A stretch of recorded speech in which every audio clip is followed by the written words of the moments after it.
एक आदमी को हमने देखा, रिक्शे वाले सुना, रिक्शा सब खड़ा, जी जी साहब रेल स्टेशन जाओगे?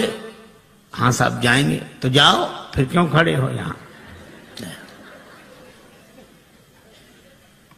महाराज 2 आदमी एक साइकिल रिक्शा पे बैठे 1.5 घंटे तक, और उतरे तब उसे अठन्नी दे दी।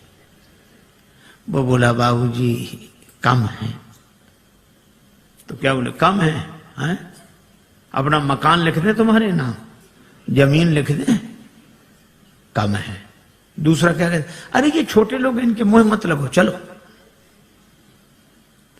और वो क्या कर, अठन्नी लेना कि नहीं? तुम नहीं, वापस दे दे मुझे। बेचारा चुप होकर रह गया, क्या करे। पर ऐसी परिस्थिति में भगवान राम केवट को आदेश नहीं देते कि नाव लाओ, केवट से नाव मांगते हैं। मानो श्रमिक के श्रम का सही मूल्यांकन भगवान ने किया कि नाव पर तो तुम्हारा अधिकार है, तुम अगर चाहो तो हमें पार उतार सकते हो, हम नाव मांग रहे। केवट ने सुना तो आंखों में आंसू आ गए, हृदय भाव से भर गया, क्योंकि उस बेचारे ने तो जिंदगी भर आदेश का स्वर सुना था, पर कोई नाव पहली बार मांग रहा था, और नाव मांगते देखकर उसके मन में निश्चय हो गया कि ये नर रूप में नारायण है। जो श्रमिक के श्रम का इतना सही मूल्यांकन कर सके, वे तो भगवान ही हो सकते हैं। कहा ही तुम्हारा मरम मैं जान गया। भगवान कहते नाव इधर लाओ, केवट उधर ले गया। भगवान ने कहा इधर ले आओ, नहीं लाऊंगा, मैं जानता हूं आपके बारे में अच्छी तरह। अब भगवान को तो हंसी लगी, लक्ष्मण जी को बड़ा बुरा लगा। श्री जानकी जी भी चुप। अच्छा बोलो, राम जी की जगह दूसरा कोई होता तो बड़ा दुखी होता कि आज ऐसे दिन भी आ गए, केवट नाव नहीं ला रहा है। दूसरा कोई होता तो ये सोचता कोई बात नहीं, दिन खराब है, समय की बात है, अच्छे दिन आने दो, सबसे पहले तुम्ही को देखेंगे। पर भगवान हंस रहे, बेहसे करुणाएं। गम को सहने में भी कुदरत ने मजा रखा है। एक कवि ने कहा कि दिल दे तो इस मिजाज का परवरदिगार दे, जो रंज की भी घड़ियां खुशी से गुजार दे। भगवान मुस्कुरा रहे हैं, केवट नाव के लिए मना कर रहा। एक महात्मा से किसी ने कहा कि हम बहुत परेशान रहते हैं और परेशानी से मुक्त होने का उपाय बताओ। महात्मा बोले शान से परे हो जाओ, परेशान रहोगे ही नहीं। ये परेशान तो शान ही किए, हमें मना कर दिया, हमको हमको हमको, और हमारे लिए हम ही परेशान किए हैं। भगवान मुस्कुरा रहे हैं। और केवट क्या कर, हम आपके बारे में अच्छी तरह जानते हैं। ये जानना तो वैसे हुआ, एक अध्यापक ने अपने विद्यार्थी से कहा कि तुम्हारे पिताजी 5,000 रुपए हमसे उधार लें 3 रुपए प्रति सैकड़ा ब्याज की दर से, तो 6 महीने बाद कितना लौटाएंगे, हिसाब लगाकर बताओ। सो विद्यार्थी बोला सर 1 नया पैसा नहीं। तो अध्यापक ने कान पकड़ के तमाचा लगाया, बोले क्यों रे, तू हिसाब नहीं जानता, गणित नहीं जानता? विद्यार्थी बोला सर मैं तो हिसाब गणित जानता हूं, पर आप मेरे बाप को नहीं जानते, उसने जिसका लिया है दिया है आज तक, जो आपका ही देगा। अब कोई ऐसे कहे कि हम आपके बारे में अच्छी तरह जानते हैं, तो यही लगे कि ऐसा क्या हुआ जो ये जानता है। पर राम जी मुस्कुरा रहे हैं बेहसे, और श्री लक्ष्मण जी जानकी जी की ओर देखकर मुस्कुराते कि तुम भी मुस्कुराओ, काहे को ऐसे उदास क्यों हो। भगवान ने लक्ष्मण जी से कहा कि लक्ष्मण, ऐसा विचित्र भक्त देखा जिसे मैं बुलाऊं और ना आवे। लक्ष्मण जी तो मौके की तलाश में थे, खींच रहे थे। लक्ष्मण जी ने कहा कि प्रभु आपके जितने भक्त होते सब ऐसे ही होते, जो आपका कहना न माने वही आपके भक्त। भगवान ने कहा यही विचित्र भक्त है, दूसरा कौन? का दूसरे सुमंत जी। सुमंत जी रथ में बैठे, ये नाव में बैठा। सुमंत जी को भेजते हो कि अयोध्या जाओ, और केवट को बुलाते हो कि नाव लेकर आओ। तो जिसे भेजते हो वो जाता नहीं, और जिसे बुलाते हो वो आता नहीं है। न ये कहना माने न वो कहना माने। और लक्ष्मण जी के इस व्यंग पर जानकी माता भी मुस्कुराई, राम जी को भी हंसी आई। पर राम जी ने कहा, लक्ष्मण, किसी दुकानदार का सगुन सवेरे सवेरे बिगड़ जाए, उधार मांगने वाला आ जाए, तो वो बेचारा क्या सोचता है कि कहां से कहां तुम सवेरे सवेरे आ गए, अब दिन भर उधारी का ही सामना करना पड़ेगा, सगुन बिगड़ गया। तो भगवान श्री राम जी ने कहा कि लक्ष्मण, इसी तरह मेरी यात्रा का सगुन बिगड़ गया। जब मैं चला तो वनवास केवल मेरे लिए हुआ था। 14 वर्ष राम वनवासी। लक्ष्मण तुम्हारा भी वनवास नहीं था, श्री सीता जी का भी वनवास नहीं था। तो मैंने तुम दोनों को मना किया कि नहीं कि हमारे साथ वन मत चलो? दोनों बोले हाँ किया तो था। राम जी बोले तो फिर आप दोनों ने हमारा कहना माना? दोनों बोले नहीं माना। राम जी बोले हम तभी समझ गए थे कि जब यात्रा के शुरू में ये हाल है, जब अपने घर के ही लोग कहना नहीं मान रहे तो आगे जितने मिलेंगे सब ऐसे ही मिलेंगे। पर भगवान ने कहा कि श्री लक्ष्मण और श्री जानकी जी से कि आप दोनों ने कहना इसलिए नहीं माना क्योंकि मेरे प्रति प्रेम है, प्रेम के कारण कहना नहीं माना। तो मुझे लगता है कि केवट भी प्रेमी ही होगा, वो भी कहना नहीं मान रहा है। लक्ष्मण जी ने कहा इसमें प्रेम तो दिख नहीं रहा है। भगवान ने कहा केवट के जीवन में प्रेम का दर्शन है, प्रेम का प्रदर्शन नहीं है। जैसे हम लोगों का होता है, जो मिले उसी से, अरे आप तो हमें प्राणों से अधिक प्रिय हो। सच कह रहे हैं, प्राणों से अधिक प्रिय। और एक से नहीं कहेंगे, दूसरे से कहेंगे थोड़ी देर बाद फिर, अरे भैया प्राणों से ज्यादा प्रिय हो। दिन में 10-20 से कह देते प्राणों से अधिक प्रिय हो। ये तो भगवान की बड़ी कृपा है कि प्राण ये सुनकर नाराज नहीं होते। नहीं कहीं प्राण नाराज हो जाए कि हमसे ज्यादा प्रिय है तो इन्हीं को रखो, अब हम जा रहे हैं, कोई नहीं कहेगा। केवट के जीवन में प्रेम का दर्शन है। लक्ष्मण जी ने कहा कि महाराज इसका प्रेम तो आप ही समझो। अच्छा केवट क्या सोच रहा है? केवट जान गया है कि आप भगवान हैं, पर केवट कहता है कि आपको कोई रोक नहीं सका। जनकपुर वाले जनकपुर में नहीं रोक सके, आप अयोध्या आ गए। अयोध्या वाले अयोध्या में नहीं रोक सके, आप श्रृंगवेरपुर आ गए। और श्रृंगवेरपुर के राजा श्रृंगवेरपुर में नहीं रोक सके, आप गंगा जी किनारे आ गए। और अगर मैं भी आपको नाव में बिठाकर पार कर दूंगा तो फिर मेरी भी क्या हिम्मत जो मैं आपको रोक लूं। तो उपाय यही अच्छा है, ना नाव लाऊंगा ना पार करूंगा, अपने आप रुके रहोगे। कही तुम्हारा मरम में जाना।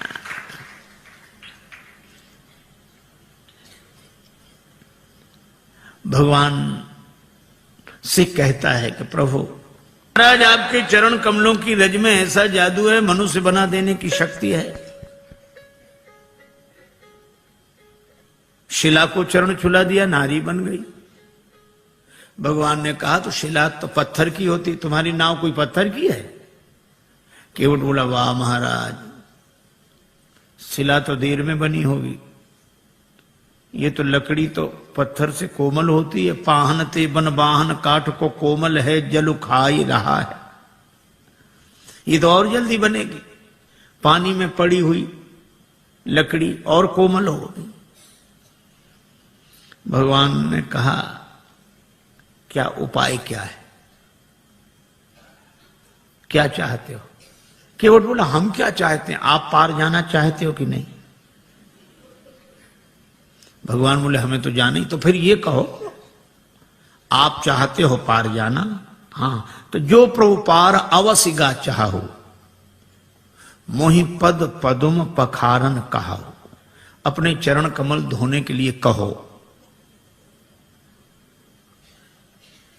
भगवान ने कहा कि वैसे काम नहीं बनेगा। केवट बोले कैसे बनेगा? ये नाव बनेगी नारी यहां गंगा जी किनारे, और जब नारी बनेगी तो घर में बैठेगी। लेकिन जब ये घर में बैठेगी तो घर में जो पहले से बैठी है वो, उसको तो लगेगा कि नहीं कि नाव नारी बन गई, वह तो सोचेगी नाव बेचकर दूसरा विवाह करके लाया हो। और महाराज, घरनी घर क्यों समझाई हूं जू, उसको मैं कैसे समझाऊंगा? लक्ष्मण जी ने कहा हद हो गई, भगवान को समझा रहे और पत्नी को नहीं समझा सकते। केवट बोला महाराज अपने अपने अनुभव की बात है, भगवान को समझाना आसान है, बहुत कठिन है। राम जी खूब हंसे, लक्ष्मण जी भी हंस रहे हैं केवट की इन अटपटी बातों पर। भगवान बोले तो और कोई उपाय? एक उपाय है। क्या?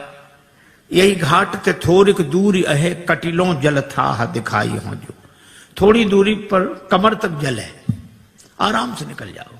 भगवान बोले वही ठीक, बताओ। केवट बोला वाह महाराज, अभी सवेरा हुआ है, यात्रियों का आना जाना शुरू हुआ है, हम आपको वो जगह बताने जाएं सब देख लेंगे, हमारी नाव में कौन बैठेगा, रोजी रोटी का सवाल है, ऐसा नहीं। तो फिर आप दिन भर रुको, जब सूर्यास्त हो जाएगा सब लोगों का आना जाना बंद होगा, मैं जाके बता दूंगा, फिर रात को निकल जाना, चाहे सवेरे निकल जाना। भगवान बोले लक्ष्मण चरण धुलाना ही ठीक है, यहां कहां रुकेंगे। केवट कहता है कि चरण धोने के लिए कहो। पात भरी सहरी सकल सुत बारे बारे, केवट की जाति कछु वेद ना पढ़ाई हो, पूरा परिवार मेरो याही लाग राजा जू हो, वित्तहीन कैसे दूसरी गढ़ाई हो। अगर ये नाव नारी बन गई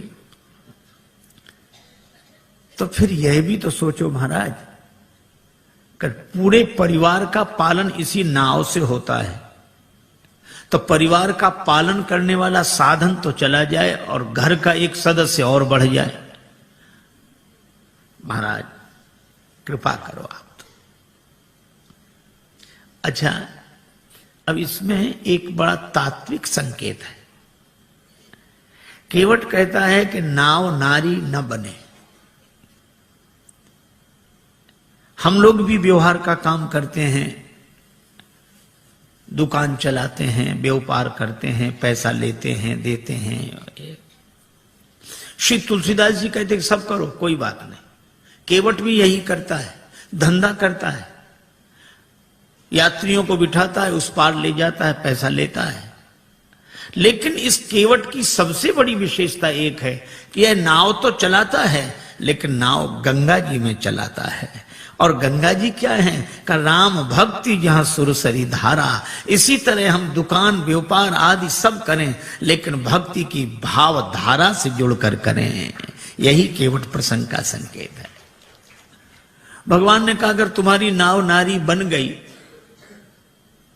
तो पार करने वाली खुद पार हो जाएगी, जड़त्व से मुक्त हो जाएगी। केवट बोला सो तो ठीक है, लेकिन नाव नारी बनेगी तो घर में बैठेगी, और इसका अर्थ कि मेरी बुद्धि अगर चैतन्य हो गई तो आत्मन्यो आत्मना तुष्टा के भाव से घर में बैठेगी, तो भक्ति की गंगा जी तो छूट जाएंगी। प्रभु मैं ऐसी मुक्ति नहीं चाहता जो भक्ति की गंगा जी से दूर कर दे। वह नहीं बंधन की जो अज्ञानता से बांध ले मन, और फिर सहसा कभी भी टूट सकता हो अकारण। मुक्ति छू पाए न जिसको मैं उसे बंधन कहूंगा, जो मरण को जन्म समझे मैं उसे जीवन कहूंगा। महाराज मुझे मुक्ति नहीं चाहिए, और आपके चरणों की रज मुक्त कर देने वाली है, तो इस मुक्त कर देने वाली धूल को ही धो डालूंगा। काहे से धोगे? गंगा जल से। और कितना बढ़िया संकेत है कि इस मुक्त करने वाली रज अर्थात रजोगुण जन्य कामना को भक्ति के भाव जल से धो डालूंगा। मुक्ति नहीं चाहिए, सगुण उपासक मोक्ष न लें। भगवान ने कहा तो फिर धो लो चरण, क्या दिक्कत है? केवट बोला ऐसे नहीं धोऊंगा, कहोगे तब धोऊंगा। मोहि पद पदुम पखारन कहाहु कहो। श्री राम जी ने कहा कि काहे को इतनी जिद कर रहे हो? अरे बहुत लोगों ने हमारे चरण हमसे बिना पूछे धो लिए, हमने मना थोड़े ही किया। तुम भी धोगे तो मना थोड़े ही करेंगे, पर कहलाते क्यों हो? और फिर हमको संकोच होता, हम कैसे कहें कि हमारे चरण धो लो? अरे किसी श्रद्धे के प्रति किसी की श्रद्धा है तो चरण छू ले, पर ऐसा कौन श्रद्धेय होगा जो अपने चरण फैला कह के चलो छुओ? ऐसा तो वही कह सकता है जिसका शर्म से कोई संबंध ना हो। अब भगवान कैसे कह देंगे हमारे चरण धो? और केवट कहता कहोगे तभी धोएंगे। तो भगवान ने बिना कहा कि बिना पूछे धो लो। बहुतों ने धो लिए। केवट ने कहा सुनो महाराज, जिन्होंने बिना पूछे आपके चरण धो लिए उनकी अपनी गरज रही होगी, उन्हें भवसागर से पार जाना होगा, इसलिए उन्होंने आपके चरण आपसे बिना पूछे धो लिए। लेकिन यहां गरज मेरी नहीं, यहां गरज आपकी है। मुझे पार नहीं जाना, पार आपको जाना है। इसलिए अगर पार जाना हो तो कहो कि हमारे चरण धोकर हमें पार कर दो। भगवान मुस्कुराए कि केवट सब कुछ पाए ले रहा है, पर इतना चतुर है एहसान रत्ती भर नहीं। आपकी गरज है, कहना हो कहो। लक्ष्मण जी बोले अगर चरण धुला लें तो? लक्ष्मण जी बोले सुन, पहली बात सुन, भगवान से भी बहस कर रहा है, कहीं भगवान नाराज हो गए तो वापिस चले जाएंगे। केवट बोला नहीं जाएंगे। कहा ही तुम्हारा मरम में जाना। श्री जानकी जी भी साथ आई हैं, और मरम शब्द का एक ही अर्थ है, रकार रामचंद्र हैं, मकार मातु जानकी। तो ये रकार रूपी राम जी मकार से घिरे हुए हैं, अर्थात श्री जानकी जी की कृपा के कारण आए हैं, और जानकी जी उपस्थित हैं तो श्री राम लौट नहीं सकते, वे तो कल्याण करके ही जाएंगे। अच्छा सो तो ठीक है। भगवान बोले अगर चरण धुला लें तो? केवट बोला चरण धुला लो तो कोई हम पर एहसान करोगे? औरों से उतराई लेता हूं, आपसे नहीं लूंगा। नहीं लोगे ना? पद कमल धोए चढ़ाई नाव, ननाथ उतराई चहो।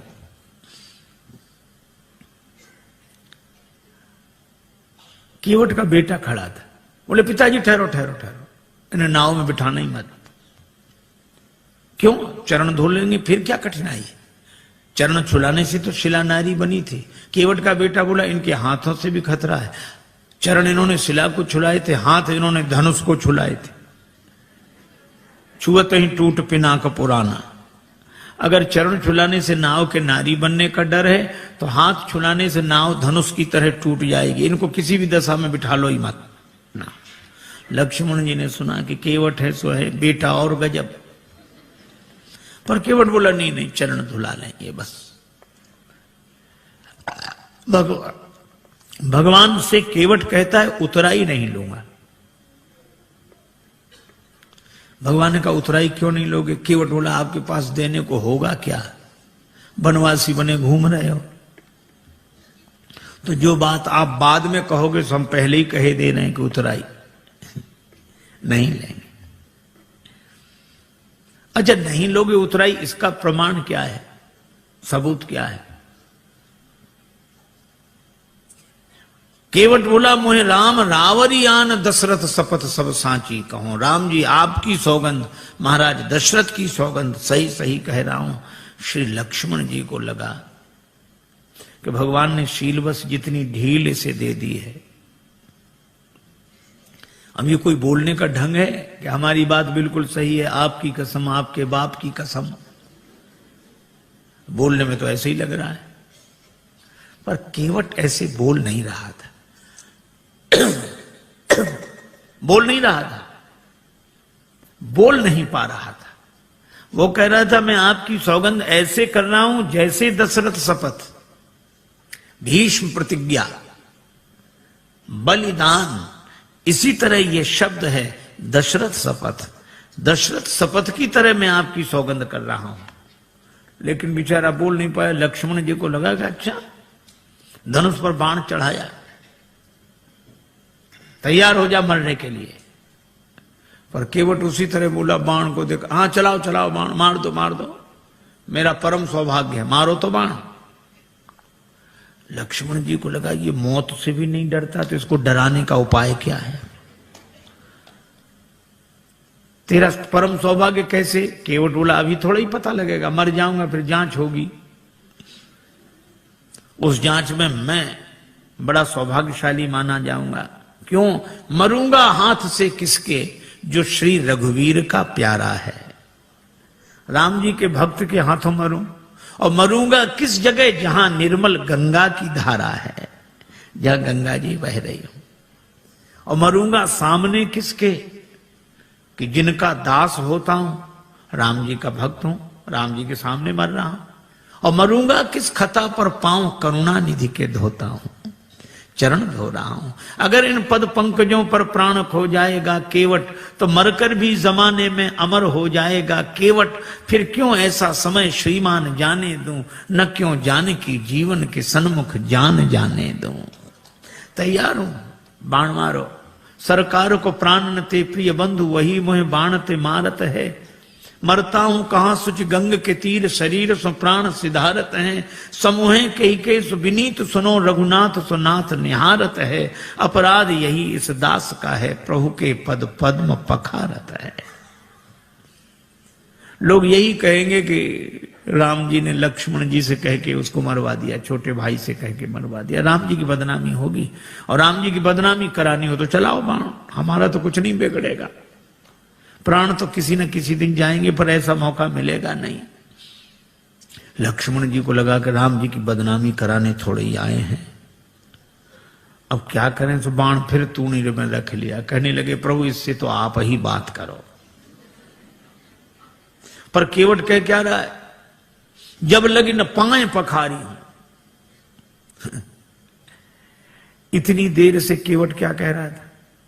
चरण कमल रज कहां सब कहां, चरण कमल मोहि पद पदुम पखारन कहाओ। पद कमल धोए चढ़ाई नाव, पद कमल पद पद्म चरण कमल।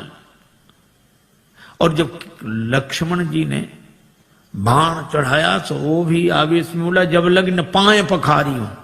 भूल गया चरण कमल, पद पद्म पद कमल, पाए। जो स्वाभाविक होता है वो ऐसे अवसर पर निकल पड़ता है। एक आदमी किसी गांव में गया, वो गांव वालों से पूछता, क्यों भैया ये गांव रामपुरा है? तो गांव के लोग, बुंदेलखंड की घटना, ये रामपुरा है? तो गांव वाले कहें हाओ। अब वो समझे नहीं कि हाओ है कि रामपुरा। फिर दूसरे से पूछा, भैया रामपुरा? हाओ। तीसरे से पूछा, रामपुरा? हाओ। अब सब कहें हाओ। एक आदमी पढ़ा लिखा दिखा, उसने कहा कि भाई साहब ये गांव रामपुरा है? उसने कहा जी हां। हाँ, अब समझ में आया, यहां सब लोग हाओ हाओ करते थे, आपने जी हां कहा। तो वो बोला कि जो बिना पढ़े लिखे लोग हैं वे हाओ हाओ करते हैं, और जो पढ़े लिखे हैं वे जी हां ऐसे बोलते हैं। अच्छा, तो आप तो पढ़े लिखे होंगे? तो बोला हाओ। अब जो स्वाभाविक था सो निकल गया। अब लक्ष्मण जी को भी बड़ा अटपटा लगे, श्री सीता जी को भी, पर राम जी मुस्कुरा रहे। सुन केवट के बैन, प्रेम लपेटे अटपटे, बेहसे करुणा है। भगवान हंसते हैं। बात भले ही अटपटी हो पर प्रेम में लिपटी हो तो परमात्मा को प्रसन्न कर देती है। राजस्थान के एक छोटे से गांव में एक महात्मा गए, सत्संग हुआ। एक सत्संगी नित्य आते थे। एक दिन उन्होंने प्रार्थना की कि महाराज यहां से और ज्यादा इंटीरियर में हमारा छोटा सा गांव है, मां आ नहीं सकती, उनको दर्शन देने चलो। महात्मा ने कहा ठीक चलते हैं। एक दिन गए, उस व्यक्ति ने मां से कहा कि मां महात्मा आए प्रणाम कर। तो बुढ़िया श्रद्धालु तो थी लेकिन अपने टूटी फूटी मारवाड़ी बोली में बोली, गुरुजी थारे खुर छू। अब एक तो गुरुजी को गोरूजी कह रही थी और चरणों को खुर। महात्मा को बड़ा अटपटा लगा। अभी तो रोज चरण कमल सुनते थे, अब चरण भी कहती तो ठीक, पांव भी कहती तो ठीक, खुर। खुर तो पशुओं के होते हैं। तो महात्मा उसे प्रेम से समझाने लगे, माता जी ऐसे बोलती हो महात्माओं से, नरक जाओगी नरक। बुढ़िया इतनी सरल थी, वो ये भी नहीं जानती थी कि नरक क्या होता। उसको लगा कि महात्मा आशीर्वाद दे रहे हैं, तो हाथ जोड़ के कहने लगी, महाराज हमारा कहां भाग्य जो नरक जाए, नरक तो आप जैसे महापुरुषों को मिले हैं प्रभु। महात्मा खिलखिला के हंसने लगे। अरे ऐसी सरलता पर महात्मा क्या परमात्मा प्रसन्न हो जाते हैं। और भगवान दोनों की ओर देखकर मुस्कुरा रहे हैं। श्री राम जी का विवाह नहीं हुआ था, श्री लक्ष्मण जी युगल चरण धोकर चरणामृत लेते। विवाह हुआ तो बायां चरण श्री किशोरी जी, दायां चरण लक्ष्मण जी धोकर चरणामृत लेते थे। पर आज केवट न दायां की बात करा न बायां की, मोहि पद पदुम पखारण कहो। तो भगवान मुस्कुरा कर देखते हैं कि तुम दोनों का अधिकार जा रहा है, बेहसे करुणायन। और केवट की मांग की चौपाई एक ही, बहाने से भी बात नहीं बनी। एक के घर मेहमान आया, जाने का नाम ना ले। दोपहर का तो भोजन करा दिया, वो इतना कृपण कि शाम का भोजन न कराए। लेकिन मना कैसे करे। बेटे से बोला मेहमान के पास जब बैठे हो तब आकर पूछना शाम के भोजन के लिए। बेटे ने कहा पिताजी शाम को भोजन क्या बने। तो पिता मेहमान के बगल में बैठा था। पिता कहने लगे शाम को फिर भोजन, अभी मेहमान के साथ तो हमने भोजन किया ही था, अब शाम को फिर भोजन करें, हम कोई राक्षस हैं? मेहमान से पूछ लो, मतलब मेहमान भोजन करे तो राक्षस। बेचारे मेहमान ने भी कह दिया कि नहीं ठीक है, हो गया। बहाने में लोग बड़े चतुर। एक महात्मा किसी वृद्धा माता के यहां भोजन को गए, मैया ने सब भोजन परोस दिया, पंखा लेके बैठ गई। थाली में पीछे पापड़ रखे थे, पापड़ परोसना भूल गई। अब महात्मा का मन पापड़ पे जाए बार बार। मन का ये स्वभाव है, जो करोड़ों की चीज मिली हो तो उसे 2 कौड़ी की लगती है, 2 कौड़ी की चीज ना मिले तो करोड़ों की लगती है। उधर ही देखे, लेकिन मांगने में शर्म भी लगे और बुढ़िया को याद ना आवे। सो महात्मा बोले मैया भगवान की बड़ी कृपा, आज जो आपका दर्शन हो गया। क्यों? रास्ते में बड़ा लंबा सांप मिला। सांप? हाँ लंबा था बहुत। कितना लंबा महाराज? यहां से वो पापड़ की थाली रखी। बुढ़िया बोले अरे महाराज पापड़ परोसना तो मैं भूल ही गई। महात्मा बोले हम तो बता रहे थे कि सांप कितना लंबा था। तो कई बार बहाने से भी बात बन जाती, युक्ति से बना लेना चाहिए, लेकिन कई बार बहाने से भी बात नहीं बनती। एक के घर मेहमान आए जाए नहीं, और बेचारा घर वाला संकोची कुछ कहे नहीं। 5-7 दिन हो गए। एक दिन पति पत्नी से बोला कि देवी ये मेहमान तो जाता ही नहीं, कोई उपाय। पत्नी बोली और खिलाओ पिलाओ और सम्मान करो, काहे को जाएगा वो। देखो देखो ये व्यंग मत करो, तो उपाय बताओ। पत्नी बोली उपाय तो है, 3 मर्ज उपाय 1, बुखार हो जुखाम हो मेहमान हो। ज्वर जुखाम और पाहुना, ज्वर जुखाम और पाहुना इनका एक उपाय, लंघन दे दो तान के फेर न वापस आए। लंघन दे दो बुखार नहीं आएगा, लंघन दे दो जुकाम नहीं आएगा, लंघन दे दो मेहमान नहीं आएगा। हाँ ये बात तो ठीक है, लेकिन अब हम लोग भोजन बनाएं उसे ना दें तो एक दिन ना बनाओ। तो नहीं बनाने का तो कोई कारण होगा। झगड़ा, हम लोगों में झगड़ा होते नहीं, झूठा ही झगड़ा कर लो। अब बाहर वाले कमरे में मेहमान बैठा, अब भीतर जोर जोर से इन्होंने झगड़ा करना शुरू किया। पति ने डांटना शुरू किया और पत्नी ने, मुझे देखो तुम मुझे डांटते रहते और आज और ये आज भोजन ही नहीं बनाऊंगी मैं। पति बोला बनाना ही मत, मैं कोई मर नहीं जाऊंगा एक दिन भूखे। अब जो झगड़ा शुरू हुआ और मेहमान ने सुना कि आज इन्हीं को नहीं मिल रहा है, तो उसने अपना थैला उठाया गया। पत्नी ने देखा कि गया, पति ने देखा गया। तो पति बोला आप काहे को रो रही हो, हमने कोई सच्चा डांटा था, हमने तो झूठा डांटा था। तो पत्नी मुस्कुरा कर बोली मैं कोई सचमुच रो रही हूं, मैं तो झूठे ही रो रही हूं। लेकिन आश्चर्य, तब तक मेहमान भीतर, हम कोई सच्चे गए थे, हम भी तो झूठे ही गए थे।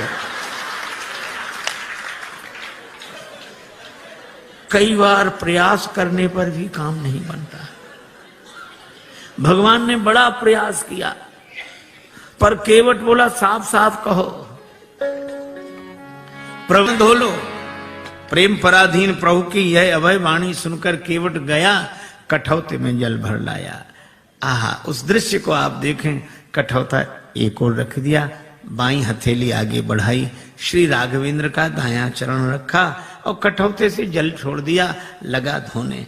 मन में तो यही भाव है कि वही चरण जिन चरणन ते निकसी सुरसरी।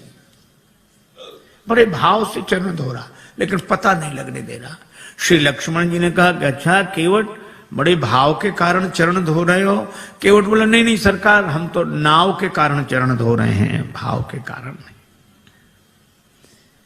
भगवान एक पांव से खड़े हैं, केवट बैठा, देवता भी आश्चर्य कर रहे हैं कि ऐसे भक्त तो देखे जो भगवान के सामने एक पांव से खड़े रहे, पर ऐसा भक्त नहीं देखा जिसके सामने भगवान ही एक पांव से खड़े रहे। बड़ी देर हो गई, भगवान ने कहा केवट चरण धुल गए? केवट बोला हाँ महाराज धुला तो, लेकिन तब तक भगवान ने चरण नीचे रख दिया। केवट बोला गड़बड़ी कर दी, चरण गीला था, पहुंच तो लेने देते मेरी इस फटी दुपटी से, आपने पहुंचने नहीं दिया, गीला चरण धरती में रखा, धूल लग गई, दोबारा धोना पड़ेगा। लक्ष्मण जी बोले हो चुके पार, चरण तो गीला रहेगा ही, इसमें धूल लगे इसे धुलाओ, उसमें लगे तो उसे धुलाओ, पर चरण ही धुलाते रहो, कभी दायां कभी बायां कभी। भगवान ने कहा रुको रुको, केवट से पूछने दो।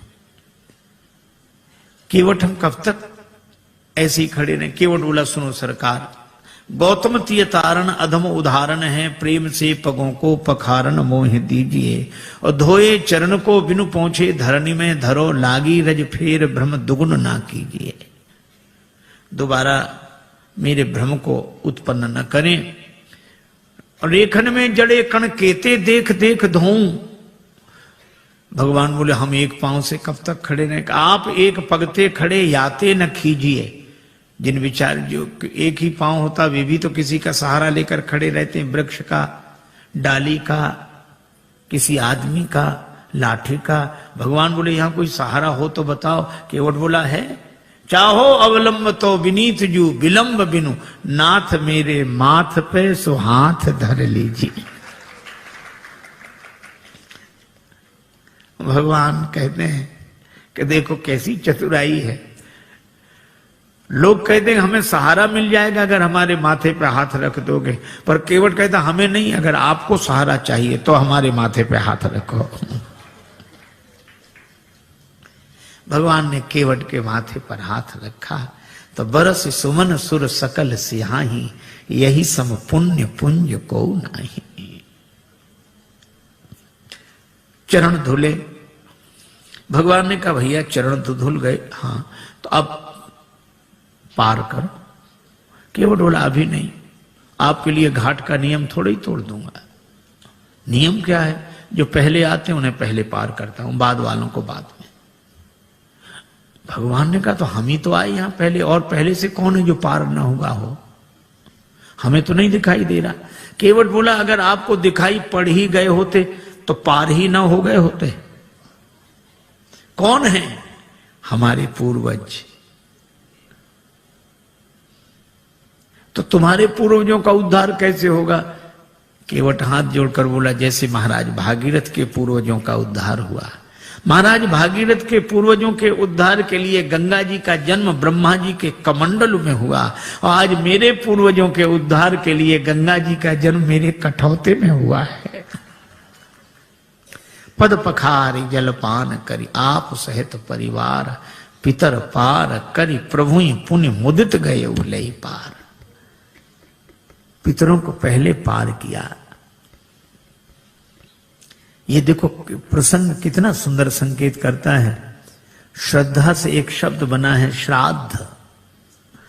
हम लोग उनका भी श्राद्ध करते हैं जो हमारे पूर्वज अब शरीर में नहीं है। पर एक व्यक्ति मरा, उसके 2 बेटे, मां बहुत कहेगा कुछ करो, बेटे कहते हम इस सब में विश्वास नहीं रखते, क्या फायदा, इससे क्या फायदा। मां ने एक दिन कहा कि पिता की अस्थियां गंगा जी में ही छोड़ आओ, 16 किलोमीटर दूर है, इससे क्या फायदा। मां बोली कि तुम विश्वास नहीं करते, पर जिनकी अस्थियां हैं वे विश्वास करते थे। छोटा बेटा बोला ठीक है हम चले जाएंगे। साइकिल से गया, थैले में पिता की अस्थियां लेकर 12 किलोमीटर दूर गया। एक नाला बह रहा था, कहां जा रहा, 4 किलोमीटर बाद गंगा जी मिल जाता है। बेटे ने सोचा नाला जा ही रहा, हमारे जाने की क्या जरूरत, वहीं छोड़ दी पिता की अस्थियां। लौट आया, मां ने कहा क्यों, पहुंच गई होंगी। रात्रि को उस व्यक्ति ने स्वप्न दिया कि ऐसे मूर्ख बेटे को भेजा, हमारी अस्थियां नाले में डालकर आ गया। मां ने बेटे को बुलाकर डांटा, क्यों रे पिता की अस्थियां नाले में डाल आया। बेटा बोला तुमसे किसने कहा, तुम्हारे पिताजी आए थे रात को सपना देने। तो भी उसने अपनी गलती स्वीकार नहीं की। बोला पिताजी का तो जिंदगी भर दिमाग खराब रहा, मरने के बाद भी पागलपन गया नहीं है। मां ने डांट कर कहा क्या पागलपन है। बेटा बोला 12 किलोमीटर इधर लौटकर सपना देने तो आ सकते थे, 4 किलोमीटर उधर नहीं जा सकते थे। यह हाल है। आज रक्त के संबंधों का पहले जैसा अर्थ नहीं है। आज रक्त के संबंधों का पहले जैसा अर्थ नहीं है। तर्पण भी मिल ही जाएगा, ऐसी भी कोई शर्त नहीं है। लेकिन केवट का प्रसंग हमें सिखाता है, पितर पार करी प्रभु पुण्य मुदित गए लई पार। और भगवान के चरण कमलों को देखकर गंगा जी भी हर्षित हैं। इन्हें तज ब्रह्म कमंडल में अटकी रही भटकी शिवशीष, वर्ष केते बिताए हैं। और जो चरण छूट गए थे, केवट ने वही चरण फिर आ मिलाए हैं।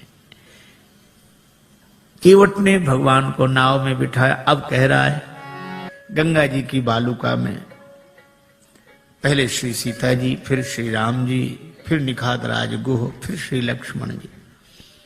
केवट ने उतरकर दंडवत किया, चरण पकड़े। लक्ष्मण जी बोले वाह, उस तरफ तो अकड़ रहे थे, इधर तो चरण पकड़ रहे। केवट ने कहा वो तो घाट घाट का तरीका है, उधर पार नहीं किया था तो अकड़ कर रोक सकते थे, अब तो पार कर दिया तो चरण पकड़ कर ही रोक सकते हैं। पर भगवान को लगा कि इसे कुछ दिया नहीं। लक्ष्मण जी बोले क्या बात है। प्रभु राम जी बोले इसे कुछ दिया नहीं। अरे और क्या देंगे। कठिनता से चरण धोकर मिले कुछ बिंदु विधि हर को, वो चरणामृत स्वयं केवट के घर जाकर लुटाते हैं। ब्रह्मा जी को जो अवसर मिला, शंकर जी को और जनक जी ने जो अवसर पाया, ये केवट को भी वही मौका मिला। और क्या दोगे। भगवान बोले धीरे बोलो लक्ष्मण, ने उतराई की कौन कहे, चरण धुलाई भी देनी पड़ेगी। चरण भी तो हमने अपने मतलब से ही धुलाए थे। लेकिन दें क्या, कुछ है नहीं। कितना अद्भुत है यह प्रसंग। श्री जानकी जी प्रिय ही की सी जान निहारी, मन मुंदरी मन मुदित उतारी। मन मुद्रिका उतार कर प्रभु को दी, आप दे दो उतराई। राम जी सोच रहे हैं कि हमारे हाथ में कुछ है नहीं, केवट को दें क्या। पर श्री जानकी जी ने मन में सोचा और कहा कि प्रभु, मन ही मन कहा कि प्रभु आपके उस हाथ में नहीं, इस हाथ में तो है। श्री राम जी ने कहा कि तुम्हारा हाथ मेरा हाथ कब से हो गया। श्री जानकी जी ने कहा कि प्रभु जब से मेरे पिता ने मेरा हाथ आपके हाथ में दे दिया, उस दिन से मेरा हाथ आपका हाथ हो गया। उतार कर अंगूठी दी। यह आदर्श दाम्पत्य प्रेम का अनुपम उदाहरण। आप कल्पना करो, आज की परिस्थिति में अगर ऐसा होता, कोई घर छोड़कर वन में होता और साथ में पत्नी होती और उसे कुछ देना होता, तो बेचारे पति को ही कहना पड़ता कि वो ऐसा है, वो पत्नी के हाँ बोलो, क्या बात, बोलो बोलो, क्या ये अंगूठी। पत्नी क्या कहती, अपना तो सब बर्बाद कर ही बैठे, ऐसा स्वभाव, अब यही और बच्चे तो ले आग लगा दो, चाहे जो कुछ करो, ले यही होता। पर श्री जानकी जी कहती हैं नहीं, या कोई दूसरी भावना वाली देवी होती तो वो कहती अरे ये क्या देंगे, लो हम देंगे, केवट ले हो। पर श्री जानकी जी यह नहीं करती, राम जी को देती, प्रभु आप देता। भगवान ने कहा केवट उतराई ले लो, कहे कृपालु ले हो उतराई, केवट चरण गहे अकुलाई। महाराज नहीं चाहिए। भगवान ने कहा क्यों नहीं चाहिए? क्या तुम्हारे मन में इच्छा नहीं थी? इच्छा थी तब मिल नहीं रहा था, और अब मिल रहा है तो इच्छा नहीं। भागती फिरती थी दुनिया जब तलब करते थे हम, और छोड़ दी हमने तलब तो अब बेकरार आने को है। अच्छा, तो तुम्हारे मन में इच्छा क्यों नहीं रही? केवट बोला मैं आपसे मांगने के लिए तैयार खड़ा था कि कहां तक औरों के सामने हाथ फैलाता रहूंगा। राम जी से मांगूंगा तो फिर और किसी से मांगना नहीं पड़ेगा। मैं आपसे मांगने के लिए तैयार खड़ा था। भगवान ने कहा फिर हम बिना मांगे अंगूठी दे रहे हैं, क्यों नहीं दे रहे हो?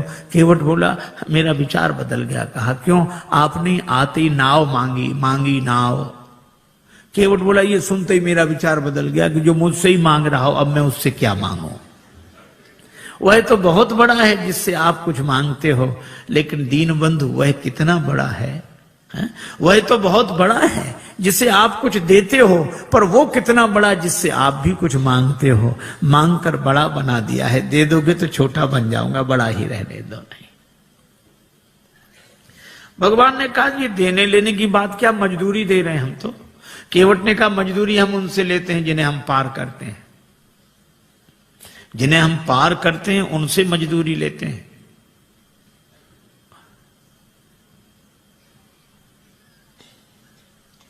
हमने आपको पार नहीं किया।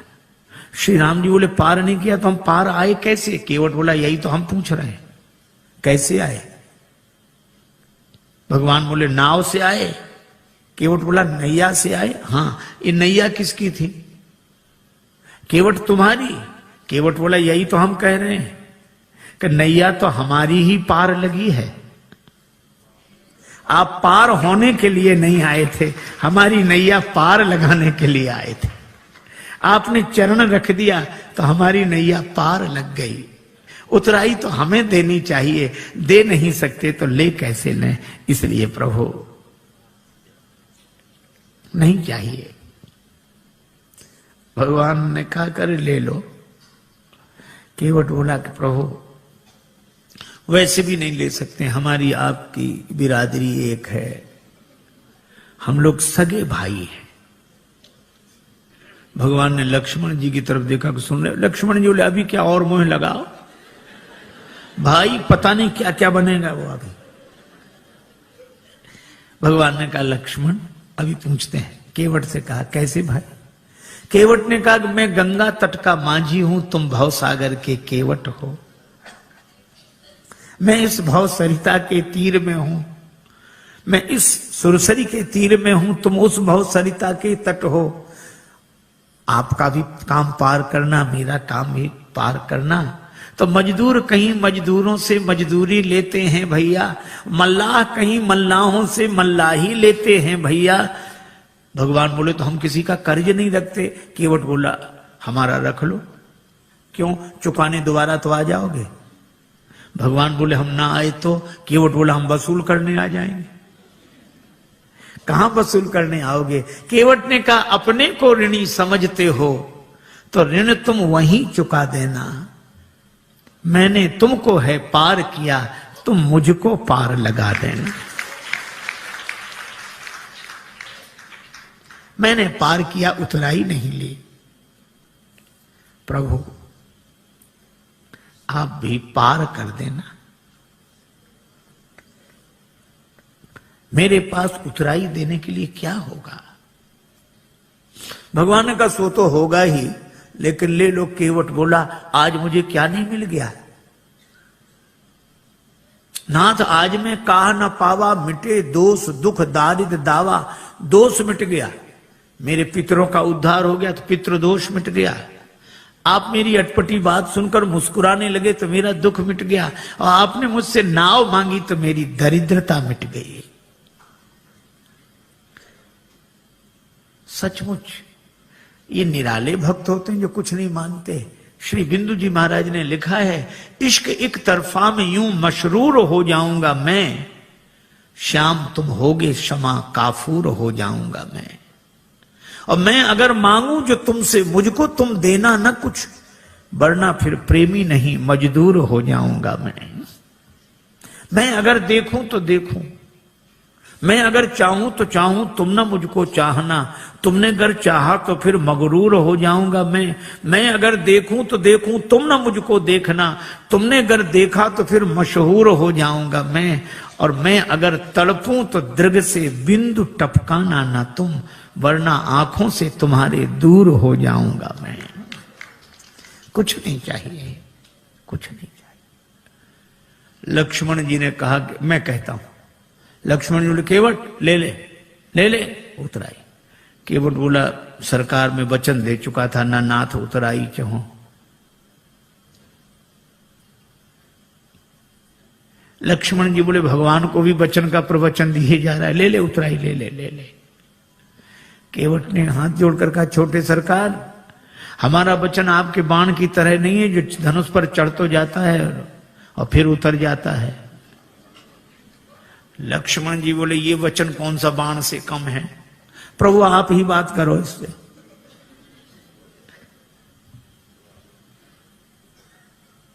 श्री जानकी जी ने कहा कि प्रभु हमारी ओर से कह दो।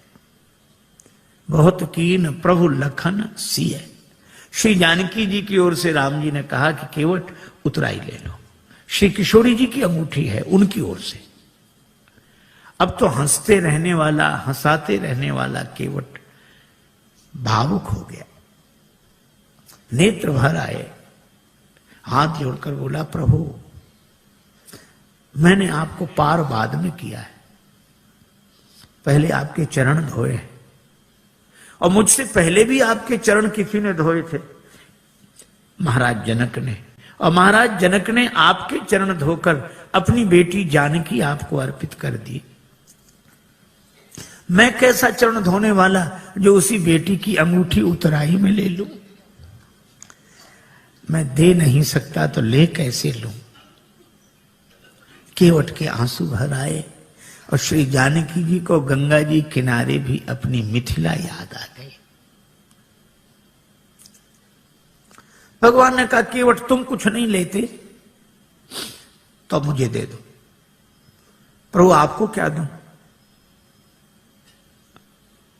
मुझे आज्ञा दो तो मैं जाऊं आगे। केवट ने कहा कि प्रभु इतने काम सब अटपटे उल्टे होते रहे, तो एक काम और, क्या आप ही मुझे भेज दो।